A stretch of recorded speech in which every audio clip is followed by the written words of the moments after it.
प्यारे दोस्तों, आज हम आपको एक ऐसी 3 औरतों का वाकया सुनाने वाले हैं जिनकी शक्ल कुतिया में बदल दी गई। आखिर इन औरतों ने ऐसा कौन सा गुनाह किया था जिसकी इनको इतनी बड़ी सजा मिली? इस पूरी वाक्य को सुनने के लिए हमारे साथ आखिर तक रहिएगा। प्यारे दोस्तों, बगदाद शहर के एक इलाके में एक घर था। उस घर के लोग बहुत नेक और परहेजगार थे। उस घर के लोग हर त्योहार बहुत ही एहतराम के साथ मनाते थे। उस घर में एक छोटी सी बच्ची थी जिसका नाम गुलनाज था। उसके वालदैन मुहर्रम का महीना शुरू होते ही अपने घर खाने का बहुत एहतमाम करते थे। गुलनाज के वालिद मुहर्रम का सारा महीना लोगों में न्याज तकसीम किया करते थे और खुद 10 मुहर्रम तक रोजे रखते थे। गुलनाज के वालदैन बहुत ही नेक और अजीम शख्सियत के मालिक थे। एक बार गुलनाज के वालदैन गुलनाज को उसके चाचा और चाची के पास छोड़कर खुद न्याज के लिए सामान लेने गए, मगर अल्लाह का करना ऐसा हुआ कि रास्ते में उनकी गाड़ी एक खाई में गिर गई और वो दोनों इस दुनिया फानी से चले गए। इस खबर ने गुलनाज को एकदम से झींझोर कर रख दिया। उस वक्त गुलनाज की उम्र 12 साल थी और चाचा और चाची को न चाहते हुए भी गुलनाज को अपने पास रखना पड़ा, क्योंकि न तो उस वक्त उसकी उम्र शादी की थी और न ही गुलनाज अपनी घर में अकेली रह सकती थी। इसलिए उन्हें गुलनाज को बर्दाश्त करना पड़ा। चाची तो उसे हर वक्त नौकरानी बनाकर रखती थी। हालांकि उसके चाचा की 3 बेटियां गुलनाज के ही उम्र की थीं, मगर तीनों लड़कियां भी अपने माँ बाप की तरह गुलनाज पर हुक्म चलाती। जब गुलनाज जवान हुई तो इन तीनों की निस्बत से गुलनाज बहुत ही ज्यादा खूबसूरत थी। गुलनाज खूबसूरत के साथ साथ अपने वालदैन की तरह नेक और परहेजगार भी थी। वो इस्लाम के हर त्योहार को एहतराम के साथ मनाती थी। गुलनाज अपने माँ बाप के जिंदा रहते हुए ही कुरान पाक की तालीम हासिल कर ली थी। उसके बाद उसकी चची ने उसको कोई तालीम न दिलवाई। उसकी चची की बेटियां गुलनाज से हसद करती थीं, क्योंकि ये तीनों से ज्यादा खूबसूरत थीं और अल्लाह ताला ने इसकी जबान में एक तासीर रखी थी। गुलनाज पूरी रात सभी से छुपकर अल्लाह की इबादत किया करती थी और इन सब के लिए खाना भी बनाती। इसलिए जब भी मुहर्रम का महीना शुरू होता तो यह घर में सबसे छुपकर बच्चों में खाना तकसीम किया करती थी। इसकी चची और उनकी तीनों बेटियों ने कभी भी इसको घर से बाहर निकलने नहीं दिया था। ये घर के कामकाज के अलावा भी अल्लाह ताला ने इसके हाथ में काफी हुनर दिए हुए थे। एक बार 3 मुहर्रम का दिन था, मगर उस दिन गुलनाज के अलावा घर में कोई नहीं था। उसने सोचा, आज मैं अपने माँ बाप की तरह घर में खूब खाना पकाकर दारुल अमान के बच्चों में तकसीम करके आती हूं। उसने जल्दी से खाना बनाया और हिजाब करके घर से निकल पड़ी। सोचा कि मैं जल्दी से खाना तकसीम करके ये लोगों के घर आने से पहले मैं घर पहुंच जाऊंगी। उसने जल्दी जल्दी यतीम बच्चों में खाना तकसीम किया। उसमें से कुछ खाना बच गया तो वो उस खाने को लेकर वहां से घर लौट रही थी। रास्ते में उसको एक बूढ़ा फकीर मिला। उस फकीर ने लड़की से कहा कि बेटी 2 दिन से भूखा हूं, मुझे बहुत भूख लगी है, क्या मुझे खाने को कुछ मिल सकता है? कहने लगी कि क्यों नहीं बाबा, इस बर्तन में खाना ही लेकर जा रही हूं। गुलनाज ने फकीर को पेट भर कर खाना खिलाया। उस बुरे फकीर ने गुलनाज के सर पर हाथ रखा और बहुत सारी दुआएं दी। गुलनाज ने जब उस फकीर को खाना खिलाकर उठी, उसने देखा कि सूरज गुरूब होने को आ रहा है। वो परेशान हुई कि मेरी चची और वो तीनों बहनें घर में आने वाली हैं, आज वो मुझे जरूर पीटेगी। वो बूढ़ा फकीर गुलनाज को परेशान देखकर कहने लगा कि बेटी परेशान ना हो। इस बूढ़े फकीर ने अपने थैले से हाथ डालकर एक खूबसूरत अंगूठी निकाली। अंगूठी गुलनाज को देखकर फकीर कहने लगा कि बेटी ये अंगूठी अपने हाथ में पहन लो, इससे तुम घर वक्त पर पहुंच जाओगी। गुलनाज ने बिना सोचे समझे जल्दी में वो अंगूठी अपनी अंगुली में डाल ली और घर के लिए चलने लगी। मगर गुलनाज ने महसूस किया कि उस अंगूठी में कोई अलग सी ताकत थी जो मुझे ये अंगूठी इतनी जल्दी घर ले आई। जब वो घर आई तो उसने देखा अभी तक घर में कोई नहीं आया था। वो बहुत ज्यादा खुश हुई कि उसने अंगूठी पहनी और वक्त से अपने घर वापस पहुंच गई थी। गुलनाज ने घर आते ही जल्दी से सारे किचन की सफाई की ताकि उसकी चची और घर के किसी भी अफराद को मालूम न हो सके कि यहां बहुत ज्यादा खाना बना था। गुलनाज घर की सफाई करके नमाज पढ़कर दुआ मांग रही थी। तभी उसकी नजर अंगूठी पर पड़ी। गुलनाज सोचने लगी कि जरूर इस अंगूठी में कोई खास बात है। तभी तो घंटों की सफाई मैंने मिनटों में कर ली।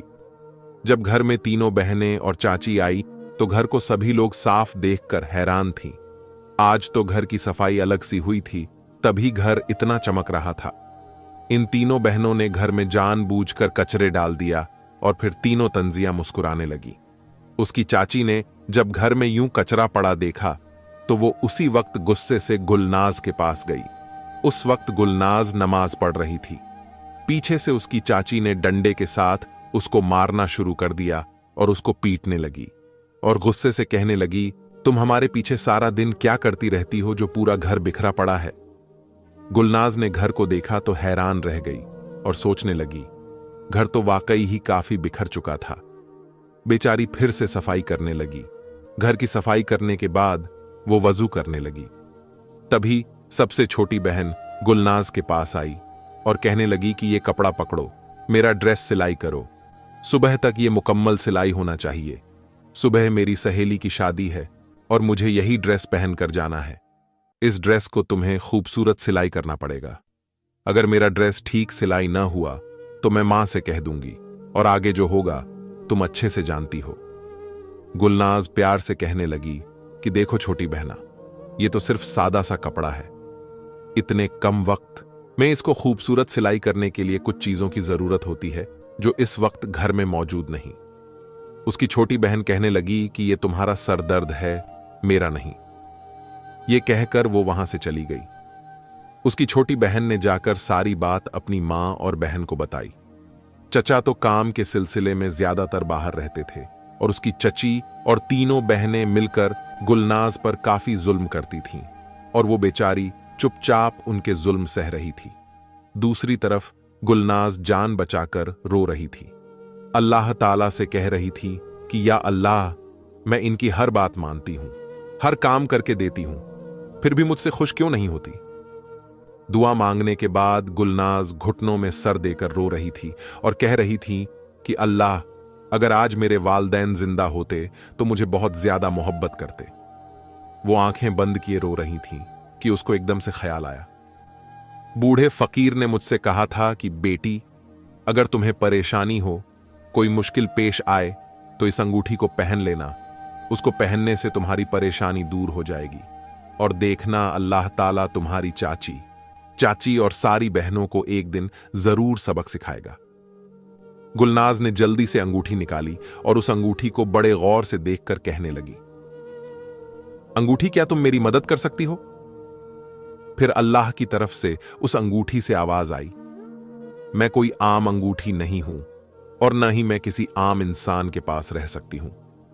मैं खास अंगूठी हूं और खास इंसानों के लिए बनाई गई हूं और तुम पहनकर जिस तरह चाहे कोई भी काम कर सकती हो। गुलनाज अंगूठी पहनकर ड्रेस तैयार करने लगी। उसने आधी रात से पहले ही एक खूबसूरत सा ड्रेस तैयार कर लिया था, क्योंकि अंगूठी ने गुलनाज की बहुत मदद की थी। गुलनाज ने अल्लाह की इबादत भी की और सुबह फजर की नमाज अदा की और दिल ही दिल में वो बूढ़े फकीर को याद कर रही थी। आखिर वो बूढ़ा फकीर कौन था? यही सोच के उसने फिर कुरान पाक की तिलावत करने लगी।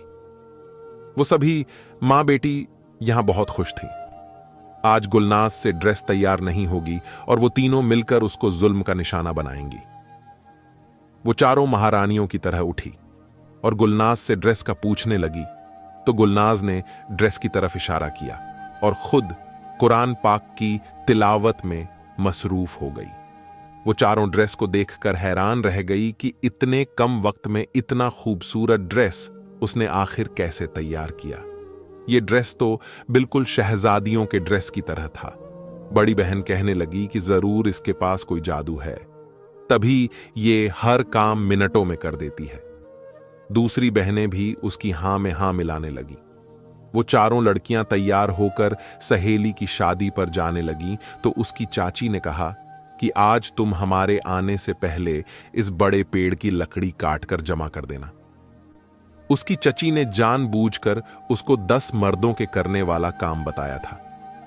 बड़ी बहन उसकी तरफ अजीब नजरों से देख रही थी। जब चारों घर से निकल गई तो बड़ी बहन अपनी मां और बहनों से कहने लगी कि मेरी तबीयत खराब है, आप लोग चले जाएं। घर पर मैं आराम करना चाहती हूं। असल में ये गुलनाज की खोज लगाना चाहती थी। आखिर ये घर में क्या करती है?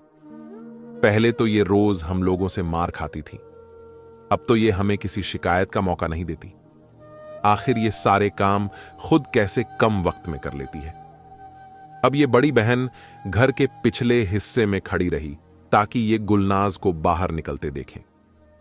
कुछ देर इंतजार करने के बाद उसको गुलनाज बाहर निकलती नजर आई तो फिर उसने चुपके से खिड़की से अंदर झांका तो गुलनाज तेजी से घर की सफाई कर रही थी। फिर वो जल्दी से बाहर आई और उस पेड़ की लकड़ी काटने लगी। वो हैरान थी कि आखिर इसमें इतनी ताकत कहां से आ गई। अब वो उसके पीछे हाथ धोकर पड़ चुकी थी। एक रात सब सोए हुए थे तो बड़ी बहन जाग रही थी। वो जानती थी कि गुलनाज सुबह के टाइम उठकर नमाज पढ़ती है।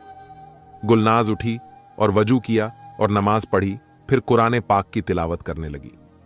फिर काफी देर बाद उसने एक थैली से अंगूठी निकाली और अपने दाएं हाथ में डाल ली। गुलनाज उस अंगूठी से कह रही थी कि अंगूठी मेरी मदद करो, मुझे घर के काम करने हैं।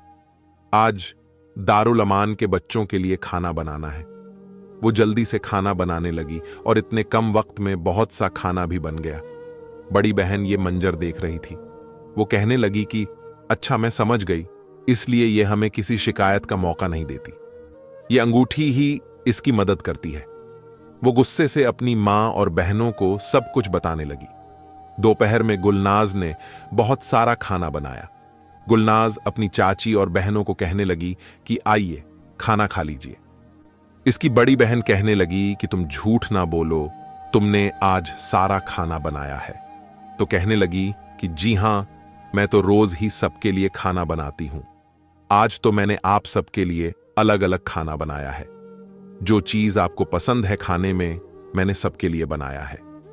उसकी चची और बहनें कहने लगीं कि तुम्हारी हिम्मत कैसे हुई हम लोगों के साथ धोखा करने की। और वो चारों गुलनाज को मारने और पीटने लगे। वो बेचारी किसी मजलूम की तरह रोते हुए कहने लगी कि देखो, मैं आप लोगों की खुशी चाहती हूं, मेरे वालदैन नहीं है, मैंने आप सबको अपना माना है। इन चारों बेटियों ने मिलकर उसको एक कोठरी में बंद कर दिया। फिर उसकी मां अपनी बेटियों को कहने लगी कि क्या तुम लोगों ने वो अंगूठी देखी थी? बड़ी बहन कहने लगी कि हां, मैंने देखी है। वो अपने कमरे में किसी थैली से अंगूठी निकाल रही थी। जब इन चारों ने अंगूठी को तलाश किया तो वो अंगूठी उनको कहीं न मिली। फिर वो चारों गुलनाज के पास गई और जाकर कहने लगी कि बताओ कि वो अंगूठी कहां है। वो कहने लगी कि मुझे नहीं पता कि वो अंगूठी कहां है। उस पर उन चारों ने उसको बहुत ज्यादा मारा। आज उन चारों ने मिलकर गुलनाज को इतना मारा कि वो बेहोश हो गई। जब उसको होश आया तो वो रोकर अल्लाह से दुआ करने लगी कि अल्लाह, मुझे इन जालिमों से बचा ले। मैं तो हमेशा इनको अपना मानती हूं, देर रात इनकी खिदमत करती हूं। मेरा तो इनके अलावा और कोई नहीं है। मुझे और जुल्म सहने की ताकत नहीं है। वो इतना रोई कि सो गई। उसने ख्वाब में देखा कि एक नूरानी चेहरे वाले बुजुर्ग कह रहे थे कि बेटी, तुम कमजोर नहीं हो, तुम बहुत बहादुर हो। अल्लाह अपने नेक बंदे को अकेला नहीं छोड़ता। अगर तुम कमजोर पड़ गई तो ये चारों तुमको जीने नहीं देंगी। अल्लाह ताला किसी ऐसे इंसान की मदद नहीं करते जो बहुत जुल्म करता हो। अल्लाह तो अपने नेक और खास बंदों की गैब से मदद करता है। तुम तो अल्लाह की नेक बंदी हो। उस फकीर ने तुमको तुम्हारी मुश्किल आसान करने के लिए अंगूठी दी थी। फिलहाल वो अंगूठी अल्लाह के नेक बुजुर्ग के पास है। अगर ये अंगूठी किसी जालिम के पास चली गई तो वो अंगूठी उससे बुरे काम करवाएंगे। सुबह हुई, गुलनाज भी उठी, मगर वो चारों अपनी अपनी सोच में मग्न थे। छोटी बहन कहने लगी कि चलो, मेरी एक सहेली है, उसका बाप एक जादूगर है, उसके पास जाते हैं और उनसे जाकर पूछते हैं अंगूठी की असलियत क्या है। आखिर ये अंगूठी उस लड़की के पास कहां से आई। वो चारों मां बेटी जादूगर के पास गई और जाकर सारा वाकया बयान किया। उस जादूगर ने कहा कि आप परेशान न हो, मुझे एक दिन का वक्त दें, कल मैं आपको सारी हकीकत बता दूंगा। आखिर ये अंगूठी इस लड़की के पास कहां से आई? जब दूसरा दिन आया तो वो चारों मां बेटी फिर जादूगर के पास गई। उस जादूगर ने उनको बताया कि इस लड़की को वो अंगूठी एक बूढ़े फकीर ने दी थी। वो लड़की मुहर्रम की 3 तारीख को खाना बनाकर दारुल अमान के बच्चों को देने गई थी। जब वापसी पर बुरे फकीर ने उस लड़की से खाना मांगा तो उस लड़की ने उसको खाना दिया। उस बुरे फकीर ने एक अंगूठी उस लड़की को दी। वो लड़की उस अंगूठी के जरिए अपने सारे काम कर लेती है।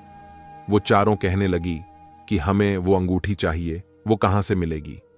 वो जादूगर कहने लगा कि इस वक्त वो अंगूठी उस बूढ़े शख्स के पास है और वो बूढ़ा फकीर दरिया के किनारे एक झोंपड़ी बनाकर बैठा हुआ है। और हां, एक बात का ख्याल रखना कि वो बहुत पहुंचा हुआ बूढ़ा फकीर है, तो हिम्मत से काम लेना होगा। अब तुम लोगों को एक काम करना है कि तुम लोग उस लड़की को घर में महारानियों की तरह रखो, उसके साथ अपना रवैया बदलो। आज से तुम चारों उसकी खिदमत करोगी। बड़ी बहन बोली कि ये हम नहीं कर सकते, हम उससे बहुत नफरत करती है, और नफरत की वजह यह भी है कि यतीम होते हुए भी इस इलाके में सारे लोग इसकी बहुत इज्जत करते हैं। इस इलाके के जो भी औरतें हमारे घर आती हैं उसकी खूबसूरती का तारीफ करती रहती है। वो यही कहती है कि ये तो तुम तीनों से ज्यादा खूबसूरत है। इस पर वो जादूगर कहने लगा कि तुम लोगों को ये सब करना होगा इस अंगूठी के लिए, मगर ये तो उस लड़की के साथ अपना रवैया बदल नहीं सकते थे, मगर उनको वो अंगूठी चाहिए थी ताकि ये अंगूठी का गलत इस्तेमाल कर सके। जब वो मां बेटियां घर पर आई तो गुलनाज के कदमों में गिरकर उससे माफी मांगने लगी। कहने लगी, हमने तुम्हारे साथ बहुत ज्यादती की है, हमें माफ कर दो। आज हमें रास्ते में कोई बुजुर्ग मिले, वो लोगों को बता रहे थे कि किसी यतीम पर जुल्म न करना, यतीम बेसहारा लोगों पर जुल्म करने वाले दुनिया में सजा पाएंगे। गुलनाज उन सब के इस रवैये से हैरान हुई और कहने लगी कि ये एक दिन में कैसे बदल गई। वो सीधी सादी सी लड़की थी। सोचने लगी कि क्या पता इनको अपनी गलती का एहसास हो गया हो। उसकी चाची कहने लगी, आज से तुम भी मेरी बेटी हो, अब तुम जो चाहोगी वही होगा। तुम चाहती हो ना मुहर्रम के सारे दिन अपने मां बाप की तरह लोगों में न्याज तकसीम करूं। इस बार छोटी बहन कहने लगी, आज से मैं गुलनाज आपके साथ न्याज बनाने में मदद करूंगी। उसकी चाची कहने लगी कि चलो जल्दी से हम मिलकर खाना बनाते हैं, दारुल अमान के बच्चों में तकसीम करके आएंगे। इतना सुनकर गुलनाज खुशी खुशी खाना बनाने लगी। गुलनाज दारुल अमान के बच्चों में खाना देने जा रही थी। तभी बड़ी बहन कहने लगी कि मैं भी गुलनाज के साथ जाऊंगी। बड़ी बहन तो सिर्फ ये देखना चाह रही थी कि अगर रास्ते में फकीर गुलनाज को मिलेगा उस अंगूठी के बारे में जरूर बात करेगा। गुलनाज रोज दारुल अमान के बच्चों के लिए खाना लेकर जाती, मगर उसकी बहन को कोई बुढ़ा फकीर नजर नहीं आता था। आज 7 मुहर्रम का दिन था। गुलनाज अपनी चाची से कहने लगी कि चाची जान, हमारे इलाके का एक बहुत बड़ा जामिया है, मैं चाहती हूं कि आज रात को जामिया के लिए दारुल अमान के बच्चियों को खाना बनाकर दिया जाए। उस पर छोटी बहन कहने लगी कि इसके लिए तो बहुत सारे खाने की जरूरत पड़ेगी, इतने कम वक्त में इतना सारा खाना कैसे तैयार होगा। गुलनाज कहने लगी, इसकी तुम फिक्र मत करो। गुलनाज के इस जुमले पर सबके कान खड़े हो गए। पहले ये खाना मैं दारुल अमान के बच्चों को देकर आती हूं, उसके बाद दूसरा खाना तैयार हो जाएगा। चारों आपस में मिलकर सरगोशियां करने लगीं कि जैसे ही गुलनाज खाना लेकर जाएगी वो रास्ते में जरूर उस बुढ़े फकीर से मिलेगी। बिल्कुल ऐसा ही हुआ।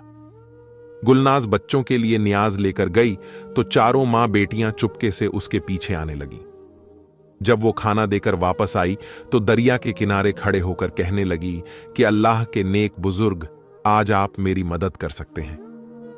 गुलनाज की बहनें उसका पीछा कर रही थीं, मगर वो अल्लाह वाले सामने नहीं आ रहे थे। चारों मां बेटी बहुत मायूस हुईं। छोटी बेटी कहने लगी कि ये नामुराद कब से इस बुढ़े को आवाज लगा रही है और वो सुनने का नाम नहीं ले रहा। ऐसे ही हम लोगों ने अपना इतना सारा वक्त जाया किया। बड़ी बहन और उसकी अम्मी का दिल कर रहा था कि इस गुलनाज को इस दरिया के अंदर ही डुबोकर मार डालें। गुलनाज उदास चेहरा लिए घर की तरफ चल पड़ी। जब वो घर पहुंची तो देखा कि बाहर बहुत सारी औरतें खाना बना रही थीं। नौरीन ने उनसे पूछा कि आप लोग कहां से आई हैं, तो वो लोग कहने लगी कि हम साथ वाले गांव से आए हैं। आज 7 मुहर्रम है, इसीलिए हम अपने इलाके में खाना तकसीम कर रहे हैं। वो औरतें कहने लगीं कि आओ तुम भी हमारी मदद करो। अब गुलनाज भी उनके साथ मिलकर खाना बना रही थी। उन मां बेटियों के चेहरे गुस्से से लाल हो रहे थे, क्योंकि न उनको अंगूठी मिली थी और न ही गुलनाज अकेली खाना बना रही थी। जब खाना पक गया तो गुलनाज ने जामिया के बच्चों को सारे इलाके में खाना तकसीम किया। गुलनाज बहुत ज्यादा खुश थी कि वो अपने माँ बाप की तरह मुहर्रम के महीने में नियाज तकसीम कर रही है। इन चारों माँ बेटी का रवैया गुलनाज के साथ फिर से वैसा हो गया। गुलनाज अगले दिन सुबह उठी, उसने फज्र की नमाज अदा की और बाहर दरख्त के नीचे आकर बैठ गई। वहां इमाम साहब का बयान सुनने लगी। मस्जिद के इमाम 9 मुहर्रम का बयान कर रहे थे। इतने में गुलनाज ने देखा कि अचानक दरख्त से चिड़िया नीचे गिरी, उसकी एक टांग जख्मी थी। मगर इतने में दूर से भागती हुई एक कुतिया आई, जो दूर खड़े चिड़िया को देखकर भौंक रही थी। गुलनाज ने कुतिया को रोटी डाली और उस चिड़िया की मरहम पट्टी करने लगी। चिड़िया बहुत खूबसूरत थी। गुलनाज फिर से उदास चेहरा लिए बैठी तो चिड़िया उसके पास आई और आकर कहने लगी कि तुम इस तरह उदास क्यों बैठी हो। गुलनाज हैरत से उस चिड़िया को देखने लगी और कहने लगी, तुम तो बिल्कुल मेरे जैसी बात कर रही हो। चिड़िया कहने लगी कि मैं अल्लाह के हर नेक बंदे को जानती हूं। तुम बहुत नेक और परहेजगार लड़की हो। तुम्हारे चेहरे पर अल्लाह का नूर साफ दिखाई दे रहा है। गुलनाज ने उस चिड़िया से बहुत सारी बातें की। उसकी चाची और सभी बहनें देख रही थीं और आपस में बातें करने लगी कि गुलनाज चिड़िया से बातें कैसे कर रही है और ये चिड़िया भी हम इंसानों की तरह बात कर रही है। इतने में उसकी बड़ी बहन ने गुलनाज के बाल पकड़े और उसको जमीन पर घसीटना शुरू कर दिया। उसको कहने लगी कि हम अंगूठी न मिलने की वजह से परेशान बैठी हैं और तुम परिंदों के साथ मस्तियां कर रही हो। हमें बताओ वो अंगूठी कहां रखी तुमने? तुम सब कुछ जानती हो अंगूठी के बारे में। वो कहने लगी, मैं कुछ नहीं जानती, मुझे खुद नहीं पता कि वो अंगूठी कहां गई। उसकी चची ने उसको जोरदार थप्पड़ मारा। सबसे बड़ी बहन उसके गले में रस्सी डालकर उसको खींचने लगी। इतने में वहां उनके पास उड़ती हुई एक चिड़िया आई और गुस्से से बोलने लगी, जालिम औरतों, औरत होकर दूसरी औरत पर जुल्म करती हो। तुम सब ने मिलकर इस औरत पर जुल्म किया। अल्लाह तुम्हें कभी माफ नहीं करेगा। छोटी बहन कहने लगी, ये चिड़िया तो हम इंसानों की तरह बात करती है। ये भी जरूर इस अंगूठी की ताकत से बोल रही है, वरना इंसानों के अलावा कोई मखलूक ऐसी बात नहीं कर सकती। इनका शोर सुनकर मोहल्ले की औरतें इकट्ठी हो गईं और कहने लगी कि तुम क्यों यतीम बच्ची को तंग कर रही हो। ये मासूम तो कभी कुछ नहीं कहती किसी को, ये तो बहुत नेक बच्ची है। बड़ी बहन कहने लगी कि छोड़ो इन सबको, मैं उस जादूगर के पास जाकर उसको बुला लाती हूं, वही उस अंगूठी का हल निकाल लेगा। वो जल्दी से उस जादूगर के पास गई। जादूगर के पास उस वक्त काफी ज्यादा लोग थे। वो जल्दी जल्दी जादूगर से कहने लगी कि जादूगर साहब जल्दी मेरे साथ मेरे गांव चलें। पहले वो लड़की अंगूठी से काम लेती थी, अब बोलने वाले परिंदों से काम ले रही है। अगर आप हमारे गांव आ गए तो जरूर आज कुछ गलत हो जाएगा। अगर वो अंगूठी हमें ना मिली तो हम उस लड़की को जान से मार डालेंगे। जादूगर उसकी बात सुनकर उठा और उसके साथ चलने लगा। जादूगर उनके घर आया। तेज धूप में बैठकर कुछ मुंह में बुदबुदाने लगा। चंद मिनटों में देखा कि दूर से कोई बुजुर्ग आते दिखाई दिए तो जादूगर मुस्कुरा उठा। वो बुजुर्ग जब जादूगर के करीब आए तो गुलनाज उन बुजुर्ग का चेहरा देखकर खिल उठी।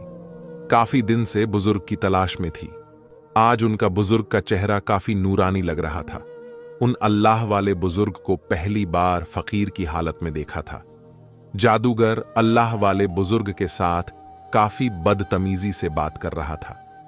वो अल्लाह वाले कहने लगे कि जादूगर, तुम किस लहजे में मुझसे बात कर रहे हो और तुमने मुझे अपने जादू से इधर क्यों बुलाया?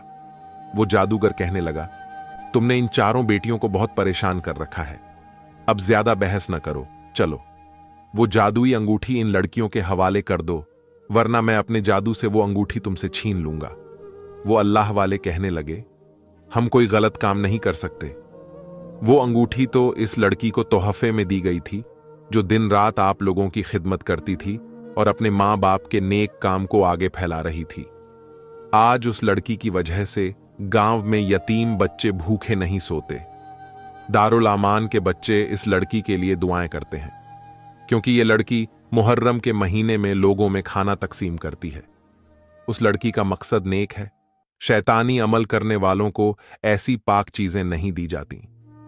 वो जादूगर अल्लाह वाले से कहने लगा, बुढ़े, मेरी बात सुनो, मैं बहुत बड़ा जादूगर हूं और तेरा मुकाबला मेरे साथ नहीं हो सकता। अगर तुमने मेरी बात ना मानी तो वो दूर खड़ी कुतिया को देख रहे हो ना, उस कुतिया का तुझे बाप बना दूंगा। वो अल्लाह वाले कहने लगे कि इतनी अकड़ अच्छी नहीं होती। इसी अकड़ की वजह से इब्लीस को जन्नत से निकाला गया था। अल्लाह ताला ने इंसानों को पैदा ही अपनी इबादत के लिए किया है, ना कि दूसरों को नुकसान पहुंचाने के लिए। वो जादूगर कहने लगा कि फजूल बातों को सुनने के लिए मेरे पास वक्त नहीं है। तुम सीधे तरीके से इनको अंगूठी दे दो, वरना मैं तुम्हें इस कुतिया का बाप बना दूंगा। वो चारों मां बेटी हंसकर कहने लगी, हां, इस बुढ़े को कुत्ता और इस लड़की को कुतिया बना दो। वो अल्लाह वाले कहने लगे, तुम लोग इंसान कहने के काबिल नहीं, तुम लोग इन जानवरों से भी बढ़कर हो।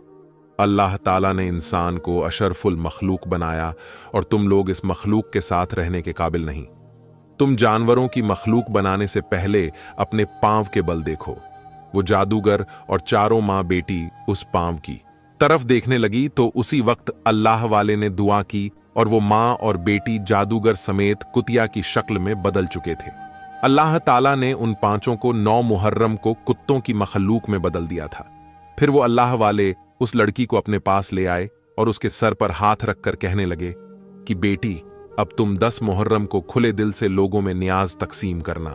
बेटी, अब दिल खोलकर अल्लाह की इबादत करना और उसकी मखलूक में ये खाना तकसीम किया करना। फिर अल्लाह वाले ने वो अंगूठी दोबारा से उस लड़की को दे दी। सुभान अल्लाह। प्यारे दोस्तों, अल्लाह पाक से दुआ है कि अल्लाह पाक हमें ऐसे हादसात और ऐसे वाकयात से सबक हासिल करने की तौफीक अता फरमाए। आमीन। इस वीडियो को एक लाइक जरूर कर दे, क्योंकि लाइक करने से YouTube इस वीडियो को और भी ज्यादा लोगों तक पहुंचाएगा। इससे हमारे और भी भाई बहन सबक हासिल कर सकेंगे। और हाँ, दूसरों तक शेयर कर दें। हो सकता है कि आपके एक शेयर से ये बात किसी के दिल में उतर जाए और हम सबके लिए सदकाए जारिया बन जाए। मोबाइल की स्क्रीन पर 4 वीडियो हमने खास आपके लिए चुना है, उसे भी देखें, आपको बहुत अच्छे लगेंगे। हमारे साथ आखिर तक रहने के लिए आपका दिल से शुक्रिया।